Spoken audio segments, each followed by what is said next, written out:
السلام علیکم ورحمۃ اللہ وبرکاتہ۔ بھائی دوستو، بزرگ اور ماں بہنوں، خواب میں بطخ دیکھنا، کالی ہو یا سفید ہو، زندگی میں خوشیاں آنے کی علامت ہے، آرام و راحت ملنے کی علامت ہے۔ بھائی دوستو، خواب میں بگلا دیکھنا یا پکڑنا کسی عورت سے نفع حاصل ہونے کی علامت ہے، مالدار بننے کی علامت ہے۔ بھائی دوستو، خواب میں بلی کو مارتے دیکھنا یہ علامت ہے کہ بیمار ہے تو انشاءاللہ شفا پائے گا اور رنج و غم سے انشاءاللہ نجات پائے گا۔ خواب میں بلی کو جھپٹا مارتے دیکھنا سخت بیماری اور پریشانی میں مبتلا ہونے کی علامت ہے۔ خواب میں کالی بلی دیکھنا یہ بھی سخت مصیبت میں گرفتار ہونے کی علامت ہے۔ خواب میں بندر دیکھنا یہ بھی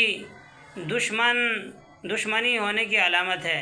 اسی طریقے سے خواب میں بندر کو جھپٹا مارتے دیکھنا یہ بھی سخت پریشانی اور مصیبت میں گرفتار ہونے کی علامت ہے۔ حوالہ خوابوں کی تعبیر اور ان کی حقیقت، جلد اول۔ السلام